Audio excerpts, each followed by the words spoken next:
नमस्कार दोस्तों, स्वागत है आप सभी का द मोम क्लासेस में। और जिस प्रकार मैंने कहा था कि हम इतिहास को शुरू से लेकर एंड तक कंप्लीट करेंगे, आज हम राजस्थान के इतिहास को जानने के जो स्रोत हैं उनके बारे में अध्ययन करेंगे।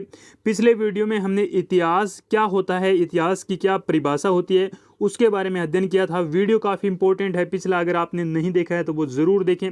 शुरुआत करते हैं आज के सेशन की। और सबसे पहले बात करें जो पुरातात्विक सामग्री है दोस्तों, पुरातात्विक सामग्री है उसी के आधार पर हमें इतिहास के बारे में जानकारी मिलती है। और सबसे पहले बात करें दोस्तों तो राजस्थान के इतिहास के अध्ययन के लिए सर्वाधिक प्रमाणिक जो साक्ष्य है वो पुरातात्विक सामग्री है।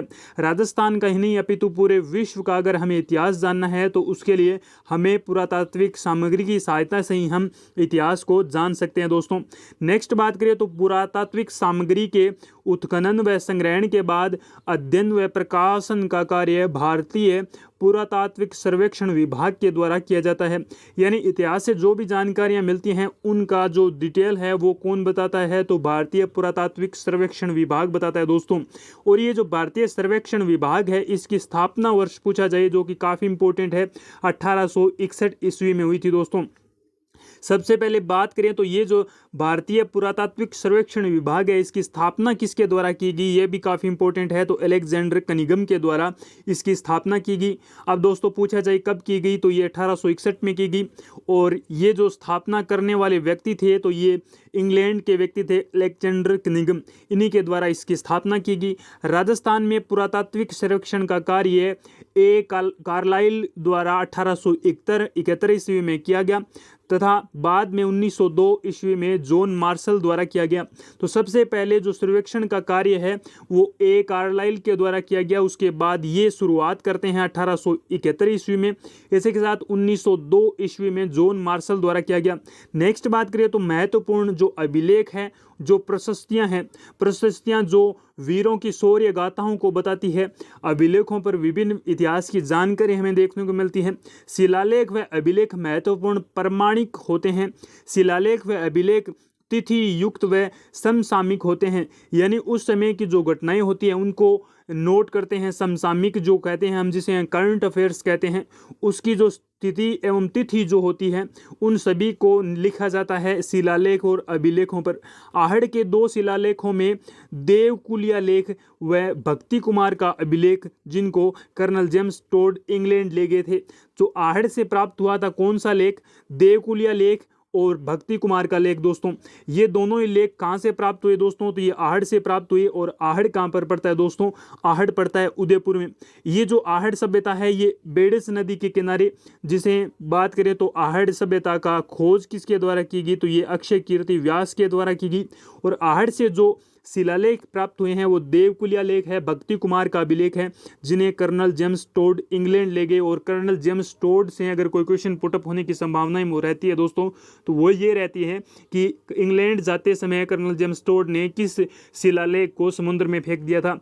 मानमुरी का जो लेख था उसको, शिलालेख को समुद्र में फेंक दिया था। इसी के साथ बीकानेर के धातु विज्ञान अभिलेखों में तांबा निकालने व धातुओं से हथियार बनाने की कला की जानकारी मिलती है।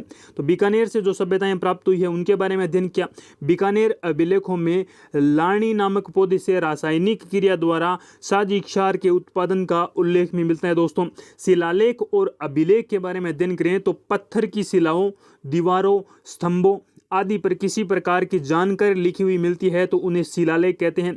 यानी पत्थर पर लिखी हुई हो, चाहे दीवार पर लिखी हुई हो, चाहे स्तंभ पर लिखी हो, चाहे शिलाओं पर लिखी हो, ये सभी पत्थर से बनी होती है, इसी वजह से इन्हें शिलालेख कहते हैं। शिलालेख पर किसी शासक की उपलब्धियों का यशोगान मिलता है तो उसे प्रशस्ति कहते हैं। अगर किसी शासक की उपलब्धियों के बारे में वो विवेचना करता है तो उसे प्रशस्ति कहते हैं। जैसे राज प्रशस्ति के बारे में पढ़ते हैं हम, भारत की पहली बार शिलालेख ईरानी राजा दारा की प्रथम प्रेरणा से महान मौर्य शासक अशोक ने लगाए थे। तो अशोक किसके प्रभाव में आकर ये जो बात करें तो शिलालेख की स्थापना करता है, तो ईरानी राजा थे, कौन थे, दारा प्रथम के प्रेरणा से ये स्टार्ट किया था। मौर्य साम्राज्य के सम्राट जो थे अशोक, इनके द्वारा।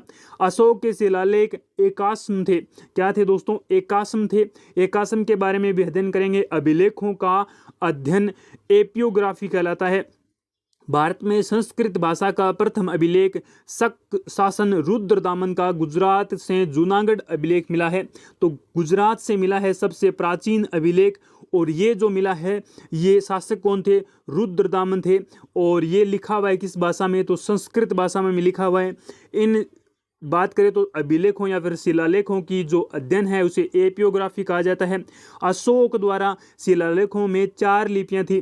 ब्राह्मी लिपि थी, ख्रोष्टी लिपि थी, एरामाइक लिपि थी और यूनानी लिपि थी। राजस्थान में शिलालेखों में संस्कृत व राजस्थानी भाषा मिलती है। यानी राजस्थान से जो शिलालेख प्राप्त हुए हैं उन पर कौन कौन सी भाषाएं देखने को मिलती है दोस्तों? तो संस्कृत भाषाएं मिलती हैं, राजस्थानी भाषाएं मिलती है। इसी के साथ ये जो 4 लिपियां हैं अशोक की, वो ब्राह्मी है, ख्रोष्टी है, रेमाइक लिपि है और यूनानी लिपि है। काफ़ी इंपॉर्टेंट ये वीडियो। इसी के साथ नेक्स्ट बात करें तो दोस्तों, नेक्स्ट वीडियो में दोस्तों हम बात करेंगे राजस्थान के प्रमुख जो शिलालेख है, शिलालेखों के बारे में अध्ययन करेंगे और शिलालेख का क्या अर्थ होता है उनके बारे में भी अध्ययन करेंगे। आज का वीडियो कैसा लगा कमेंट बॉक्स में ज़रूर लिखें। इससे पहले अगर आपने इतिहास क्या होता है उसका वीडियो नहीं देखा है तो वो वीडियो आप ज़रूर देखें। Thank you, have a nice day, wish you all the best, take care.